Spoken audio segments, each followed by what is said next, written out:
Olá, eu estou aqui para regravar a, a primeira parte de Lucas, capítulo 7. Eu gravei mais cedo e deu tudo certo, mas na hora de enviar o vídeo não foi. Não estou conseguindo enviar e vou ter que gravar de novo. Vamos ver se vai dar certo agora. Bom, eu gostaria de falar nessa primeira parte de Lucas 7 da história da cura do servo de um centurião, que se encontra dos versículos 1 ao versículo 10 do capítulo. Eu vou proceder à leitura e, na sequência, pensar um pouquinho com vocês nas lições que a gente pode aprender dessa história aqui. E depois de concluir todos estes discursos para a audiência do povo, entrou em Cafarnaum. E o servo de um certo centurião, o qual era muito estimado por ele, estava doente e à morte. E quando ouviu falar de Jesus, enviou-lhe uns anciãos dos judeus, rogando-lhe que viesse curar o seu servo. E chegando eles junto de Jesus, rogaram-lhe muito, dizendo: é digno de que lhe concedas isto, porque ama a nossa nação e ele mesmo nos edificou a sinagoga. E foi Jesus com eles. Mas quando já estava perto da casa, enviou-lhe o centurião os amigos, dizendo-lhe: Senhor, não te incomodes, porque não sou digno de que entres debaixo do meu telhado. E por isso, nem ainda me julguei digno de ir ter contigo. Dize, porém, uma palavra, e o meu criado sarará. Porque também eu sou homem sujeito à autoridade, e tenho soldados sob o meu poder. E digo a este: vai, e ele vai, e a outro: vem, e ele vem, e ao meu servo: faze isto, e ele o faz. E ouvindo isto, Jesus maravilhou-se dele, e voltando-se disse à multidão que o seguia: digo-vos que nem ainda em Israel tenho achado tanta fé. E voltando para casa, os que foram enviados acharam são o servo enfermo. Essa é a história e nós podemos aprender com ela algumas lições maravilhosas. Esse é um evento que aconteceu enquanto Jesus ele ainda estava aqui na Terra. E é maravilhoso pensar que nesse período em que Jesus andou aqui entre nós, as pessoas que precisavam de alguma ajuda dele podiam recorrer a ele e buscar essa ajuda em tempo oportuno. Então eu gostaria de pensar que ainda hoje nós temos essa oportunidade, temos esse privilégio de recorrer a Jesus quando necessitamos de alguma coisa. Não apenas quando necessitamos, em todo o tempo nós podemos nos achegar a Ele em comunhão, em oração, e Ele nos ouve, nos atende, nos ensina e nos fortalece com a sua presença. Isso é maravilhoso. Mas além de pensar nesse privilégio do centurião que ele teve de ir até Jesus, eu gostaria de pensar na história toda, em quem era esse centurião. A Bíblia menciona, apenas o cargo dele, e pelo cargo também a gente pode definir que ele não era um judeu, ele era um romano, um centurião romano. E um centurião romano, ele tinha a seu dispor, ele era um chefe de um grupo de soldados, Por isso, no texto, a gente vê o centurião dizendo que ele é um homem que tem servos a seu dispor.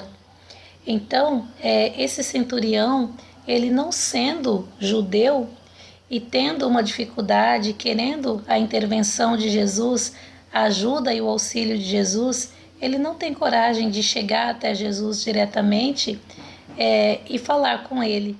Ele procura intermediários, Ele busca os seus amigos anciãos e pede que os anciãos vão até ele, até Jesus, e interceda por ele.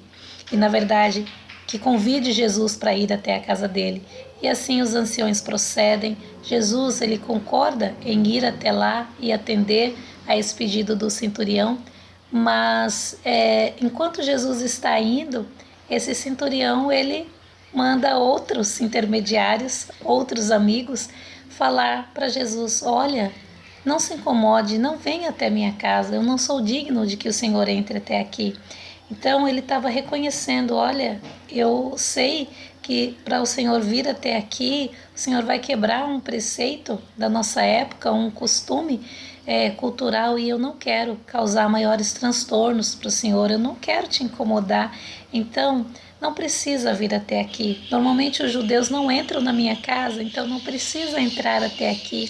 Mande, e com apenas uma palavra o meu servo ficará curado. E aí ele diz, né? Ele declara: eu também sou homem sujeito a autoridades. Eu tenho soldados aqui que eu digo para eles: vai, faz isso, ele faz, vem aqui, eles vêm, eles me obedecem a todo tempo. Então eu também sou homem sujeito a autoridades. Eu lido com autoridades. E aí, quando ele faz essa declaração, ele está dizendo: eu sei que o Senhor também trabalha com autoridade, que o Senhor lida com autoridade, que o Senhor dá ordens e essas ordens são executadas.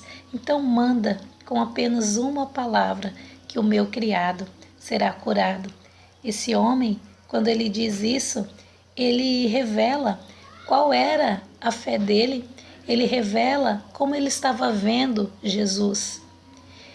O que ele estava captando de Jesus, a maneira como Jesus ele é especial. E isso é o que nós precisamos hoje. Nós muitas vezes oramos, falamos tanto em Deus, mas de que forma nós olhamos para Jesus? Estudando os evangelhos, sempre eu percebo que Jesus foi adorado através dessas declarações, quando as pessoas percebiam exatamente quem ele era e o que ele podia fazer. Hoje nós carecemos disso, reconhecer quem é Jesus, entender o que ele pode fazer por nós, o que ele é, a grandeza que ele tem. E é assim que ele age nas nossas vidas, é assim que ele nos atende, que ele opera milagres ainda hoje. Então, que você possa parar e pensar como você tem visto Jesus, como você tem olhado para ele e de que forma você tem chegado e dito isso para ele, porque Jesus, ele se alegra em ouvir a nossa voz, em responder a nossa oração. E muitas vezes nós podemos orar enquanto temos alguma dificuldade, sim, e esse momento que nós enfrentamos agora é de muita dificuldade, de muita luta, muita enfermidade, de morte rondando a nossa casa, assim como esse centurião tinha morte rondando a casa dele. Então, que nós possamos ter o nosso coração pronto para reconhecer que Jesus, ele pode nos ajudar e que possamos recorrer a ele, assim como esse centurião recorreu, porque ele teve aquilo que ele almejava e não apenas para si, mas o próprio servo. Eu fico imaginando como foi para esse servo saber que Jesus o curou por causa do pedido do seu patrão, do seu senhor.